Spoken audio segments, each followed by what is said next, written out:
today I'm just going to show some hard goods, and a lot of it I know nothing about. We'll learn together, or I'll make it up and we'll go that way. I'll just give you the story that's in my head.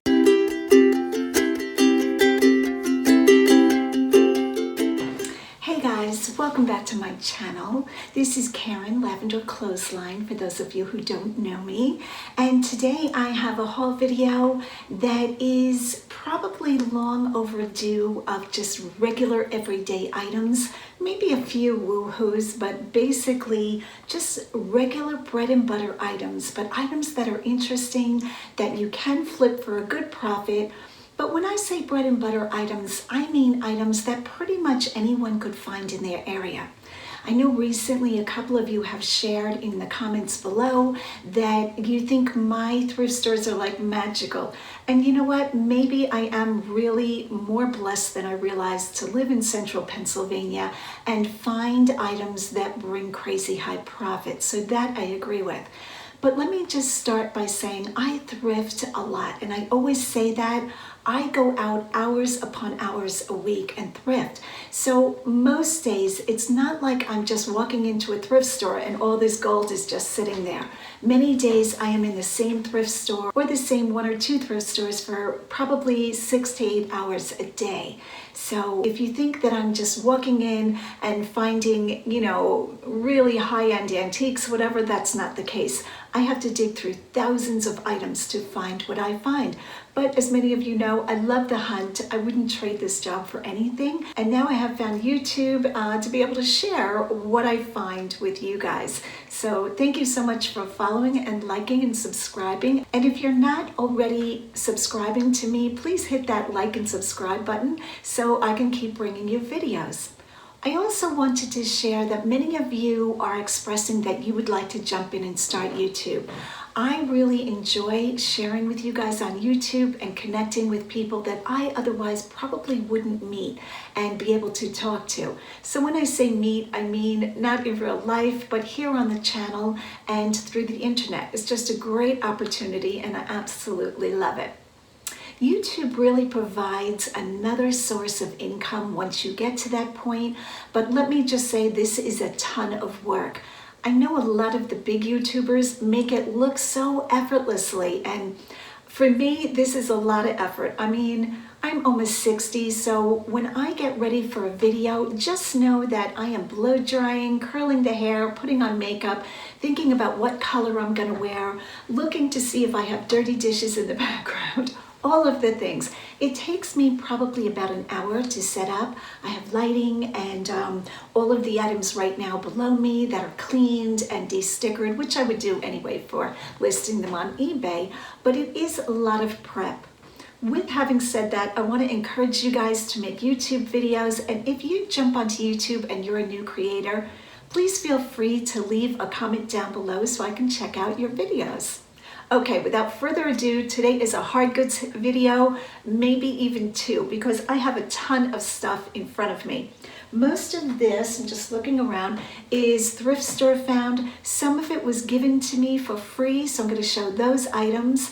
And when I am given something for free, I have less of a criteria. I don't even know if that's the correct word. I don't need it to bring as high a profit as when I pay for it. So generally the hard goods I'm going to show you from thrift stores, I paid anywhere between probably $1 and $5 for the majority of it. But the free items I've paid nothing for. So for those, even if I sell it for $10, I'll take it. It was free. So hope everybody is doing well, and I will show you the first item I was thrilled to find. So the first item that I'd like to show you are these plates. These are gorgeous. They are china and they have a fish pattern with some other sea life, horseshoe crab and maybe a shrimp or a prawn. Hope you guys can see those. And on the back I have the initials CFH, which stand for Charles Field Haviland. So these are Haviland plates. Now when I looked up the maker's mark on the back, I believe this is equated to plates with a date of 1872. I'm going to have to do a little more research because the maker's mark, when you go into Google and put this, whatever's on the back of the plate in to identify what you have, I didn't see this exact mark. I did see CFH with a full line under it printed in green like mine. Mine has the underline just under H, which most of the times denotes a different date than the other one. But they are Charles Field Haviland, so I was thrilled to find this, and this is what I really found. 8 plates. One does have a tiny chip, but I was thrilled. I love fish plates. So I'm not saying they're going to bring a huge profit. I'm gonna guess off the top of my head, probably close to the $100 mark, which is great. And I paid $4 for the plate. They were all bound together. They were taped together. And yeah, so that's the first item. And let's go to our second item. The second item Lisa gave me, she actually found this at the Williams Grove Flea Market. If you haven't seen that video, I think that was the very first time I was at Williams Grove. I don't even remember. This giraffe has no mark on him, but he's beautifully made. I love him. I thought this would be great for a nursery or to celebrate the birth of a little one. And that's what the bottom looks like. He's quite tall. I'm gonna guess he's at least 1 foot tall. And I don't remember what she paid for this. I think it was under $4. And like I said, she gave it to me for free. So I'll probably gift her something back. And I have no idea what this is gonna bring. I'm gonna guess probably around the $20, $25 mark maybe. The next item, I will always tell you guys, don't pick these up. Don't pick up Avon. And here I am, I picked up Avon. So there's that. Just a disclaimer that sometimes I don't listen to my own advice. Look how cute this is. It's a little kitty cat teapot. I thought this was so sweet. Now, when you check on eBay, eBay has quite a few of these. They were only bringing maybe $10 or $12. I paid $2 for her. She's in great condition, no chips or cracks, so I took her. I wouldn't make a business model out of that, but you know what? Part of the joy of this business is buying what I want. And if it doesn't sell or I don't make a huge profit, sometimes I'm okay with that. Now, as you know, most times I'm really pushing for the big profit. But you know what? This doesn't bother me to pick up something for a couple of dollars and just make a couple of dollars on it. So I said yes to her. There's a name to her. I forget what it is. I did see it. I'm sure if you check Avon Kitty Cat Teapot, it'll come up. It has like a title to it. So I said yes to her. The next item is glassware. Well, let me say, I try not to pick up. I was going to say I don't pick up much glassware, but since you guys get to see my inventory, you'll see I have a whole shelf of glass, so there's that. I don't want to wind up saying I never pick up glass. I will say I'm becoming more picky with picking up glass. That's probably more accurate to say. This is Murano Glass. Now, it's not marked Murano. Murano is an area in Italy that's known for their glassware. I'm going to say that. Many different pieces of glass are identified with Murano on eBay. Is that accurate? Probably not, because it leads the person to believe it's genuine Murano. I will use it as a keyword towards the end of my sentence, and eBay isn't stopping us at this point. So I'm not trying to deceive the public. In my listing, I will say there are no markings on it, and I believe Murano Glass, true Murano Glass, is always marked, but I will go ahead and use it as a keyword as long as we're allowed. I am a rule follower generally, so if they're not making a rule against it, I'm all in, as long as the buyer fully knows what they're getting. I wouldn't want to disappoint them.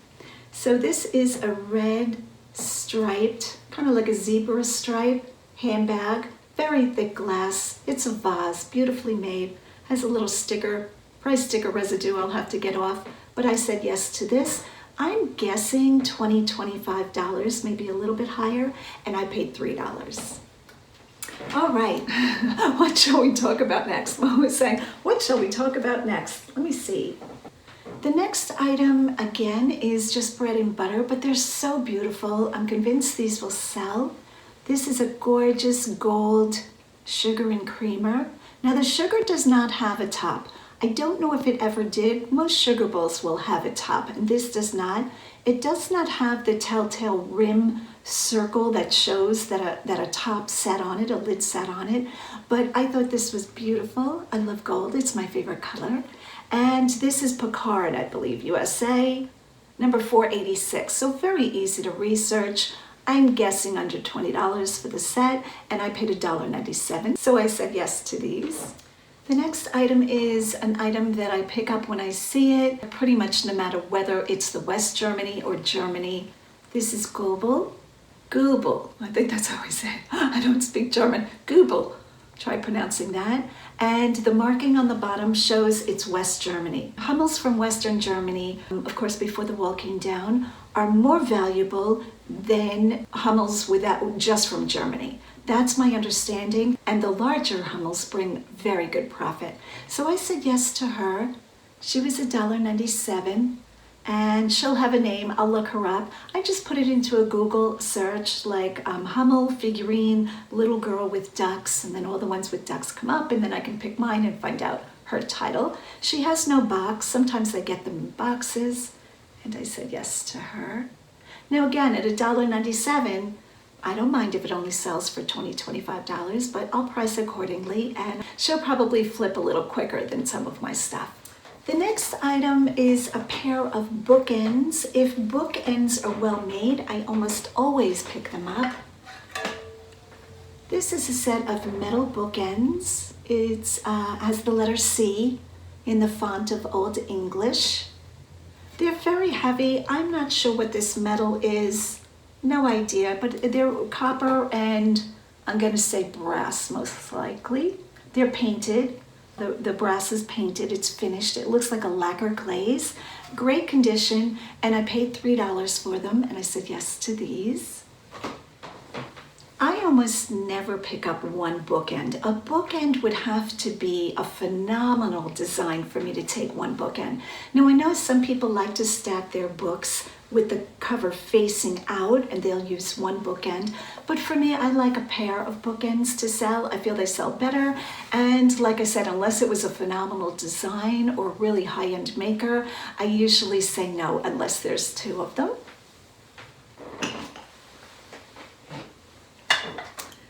The next item is a set of canisters and the salt and pepper. So I'll show these. Take the top off. Oh, drop of water. I washed them. So how great is this design? It's like a daisy design. And these are Lefton, L-E-F-T-O-N. I'm sure we're all familiar with these. So I got this size, two of the smaller ones. This guy and the salt and pepper I showed. So 1, 2, 3, 4, 5, 6, a 6-piece set, and it's in very good condition. Only one has a little chip. I won't even look for it now, but it just has something really minor. And I got these from Lisa again. I believe she found them at a yard sale. I might even give her the money back for these because this is quite an item to just give away. So I'm excited to list these, not excited to ship them. This fourth quarter, I have been shipping crazy stuff, even crazy for me. I mean, I am just bubble wrapping the heck out of everything. I am going through bubble wrap and packing peanuts at lightning speed. But canisters not my favorite to ship. But like I said, I just want the profit, I want the money. So if the money is there, if the profit is there, I'll put in the work. I don't know any job where you go to work and you don't have to work, so I look at eBay the same way. I know I have to hustle, I have to work hard to make this kind of profit, and I'm willing to do it at this point. So maybe one day I will switch to all non-breakables, which would be a dream. But I started out selling just clothing, and in my mind, for my business model, I really needed to take on hard goods. I was finding too many of them that were too good to just pass them by, and just used clothing can be slow at times, at least from my business, you know, from my store. So I knew to supplement, I would need to pick up hard goods, and hard goods really picks up the pace in my store. So I say yes to hard goods, even if they're hard to ship, but the profit is there. The next item, I cannot figure out, guys, if this is wood or not wood. I think it's fake wood. So it almost sounds like wood, but it sounds hollow. There's no marking on the bottom. That's what it looks like. So I'm not sure what I have here, but it's a cat. I only paid $2 or $3 for him. He's sleeping, and I thought somebody would want him, and I said yes to him. I'm going to have to either really figure out what this is, this material. It does look like wood, but it's a very odd wood if it's wood, but I will disclose in the listing if I can't figure it out. The next item is napkoware, which is vintage Japan. 3 little kittens, and it's a planter. How cute are these? Adorable, adorable. Look at those faces. And I paid, what did I pay for this? I can't remember. I'm guessing $2.97 or $2.99, somewhere around there. I said yes to them. No chips, no crabs. no chips, no cracks. Yeah, and I figured this will do well. I'm guessing probably $25, somewhere around there. This item is not as good as you think. Let me put that disclaimer. This is a Waterman pen from France. Now, Waterman, the company, their pens can bring crazy high profit, thousands of dollars. This pen is genuine. It's in its box. But I think the thing that makes it less desirable or less high profit, I should say, is that it's a fountain pen. I believe it's the ballpoint pens, if they're even considered ballpoint, that bring amazing profit. One of the things that this does have going for it, but I have to check the markings on it, is that the tip, the nib, is made with gold. You see that? I don't know if that, there we go. So I'm not going to say no to a pen that's not maybe one of the better higher end pens. So Waterman is a great brand to find. This has the paperwork, and it has one of the refills, which truthfully this one looks empty. I'm not sure if the ink is in that end. Gonna have to check that out. I don't think this was filled because there's no residue. So this is the cartridge. But of course I say yes to Waterman pens, and I'm not quite sure who donates Waterman pens. Maybe an office being cleaned out and the person doesn't know what they have, but it says Waterman Paris on the front. That's their logo, and the box is made in Thailand. So it always says that for the real. You can see some sticker residue here. I'm not even going to try to get that off because I don't want to hurt the box. I will disclose that there's sticker residue on it and leave it up to the buyer to deal with that. But I said yes to this Waterman pen. I paid $1.99 for it. And off the top of, was that upside down? That was upside down. There's what the box looks like. So of course I said yes to this pen, and I'm hoping, I have to check, between 50 and 60 maybe. Now I did sell almost the same exact pen. It was a little bit different, and I believe I got $111 for it, but I sat on that one for a while. I'm gonna say close to a year. But again, I had no problem with that flip. The next item is just gorgeous. I'm gonna show you this item. See if I can lift this up without breaking it. Look at this.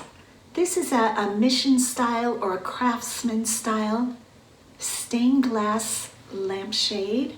How beautiful is this? All in like, it's like a purpley blue with orange, and let me hold it up, amber and some red. Just beautiful. So of course I said yes to this, and my thrift store wanted $2 for this. I love when people don't realize what they have. Off the top of my head, no, I'm no lamp expert. I have sold quite a few lights. You would think I'd learned something, but I'm gonna guess this should bring about $75 to $100. That's just a guess though, guys. I'm not exactly positive, but it's in great shape, all leaded. See this between all the lines? See these lines? This is leaded glass. And slag glass is when it has like a marbling effect. So you can see that. How beautiful is that? So I said yes to this. Staying with the lamps theme, are you ready for these? $2 a piece. I don't know what these people are thinking. Found these in a thrift store. If I can hold them up. This one is bent a little bit that way. There we go. They both swivel. So these are called either a banker's lamp or a piano lamp. This style would probably be a banker's lamp, but I mean, it could be a piano lamp. And no stickers of any kind. I believe these are modern. These are contemporary. I don't think they're old. They look mass marketed to me. The lead is one of the telltale signs of how finely made a stained glass lamp is. You look at the lead lines, and that's where the glass is joined, and you look for the artist's ability or his talent. Leaded lines that are a little bit wiggly, or the lead is not fully adhered to the glass, are made by a less experienced lampshade maker than ones where the lines are very thin, very beautiful, very even. So I'm going to show you on, is it this one? I don't know if you guys can see it. I'm going to be talking about right there. See how the lead is kind of bumpy? It's actually missing a piece. Not the highest quality. Still beautiful lamps, they still work. But between them not being older, you know, like an antique, and the leading is wiggly. Here's another good example of it. Don't mind my fingernails. See this right here? I don't know if you guys can see that. It's not perfectly straight. So I said yes to the lamps. They'll definitely sell. They'll definitely bring good money, but they're not the highest quality. If you ever get a chance to see the real Tiffany, Louis Comfort Tiffany, I got to see his work in the Metropolitan Museum of Art, I think it was. Was it History Museum? I think it was Metropolitan Museum of Art one year. They had the exhibition, the Tiffany exhibition. Take your breath away, even if you don't like that kind of thing. And I studied the shades. I really looked at those shades. Every line of the copper lead work, gorgeous. I mean, like perfection, so beautiful. And the lamps are judged generally on two things: the artistry with the color, you know, how the design is, and the workmanship. So, but these, getting back to these, that was a rabbit hole. I thought these were great for $2. I said, yes, they work great.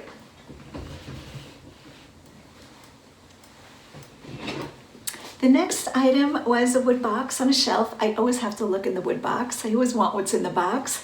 And this says Japan Sword, Tokyo, Japan. It is a set, looks like it's never been used, of steak knives. Let's see if I can hold these without dropping them. And they almost have like a samurai sword design. So I said yes to these. They're in a blue velvet lined box. And Japan Sword Company doesn't bring really high amounts of money from what I can tell. But I think for this box of knives, I should be looking at a solid $50 to $60 for the condition they're in. The box is in great condition. They're beautiful. These are most likely vintage, mid-century modern. I'll use all of those keywords. And I'm not sure what the box is. This is stained this color. I'm going to say it's probably an oak. It's a hardwood. So I said yes to this. And the last item that I'm going to show today is another vintage find. This is a liquor decanter with 6 shot glasses. Now the pattern is quite common, this leaf pattern. You'll see this on a lot. I don't know who made this. I mean, it could be like, I don't know, was Anchor hawking around? I imagine this is 50s, maybe 60s. I'm sure I'll do research on it. I'm sure it's a common item, and there's probably other ones on it just like it. I'm just going to take a look at the bottle. It's marked 17. Looks like an uppercase I and a circle and then number 1. So that's what that looks like. Now I'm wondering if this cap is a replacement cap. It does fit very well. It does look vintage by the way the plastic has turned a little bit. But I would think for such a fancy designed set, there would have been a different cap. So it might have been a cap that fit over this plastic cap. And that's all guesswork on my part. So I'm going to take a look, like I said, for other ones and see if the cap on mine is missing. But I thought this was great for a bar, especially somebody decorating in a mid-century modern vibe. Okay, I think I'm going to stop this haul here, and I will do a part 2 for the rest of the items all around me. I hope everybody is having a great day. It is really cloudy and rainy and lucky here in Pennsylvania today, but thank goodness for artificial lighting. And I think that's all I have to say today. Thank you so much for all of your support. Go out and get what's yours. Bye, guys.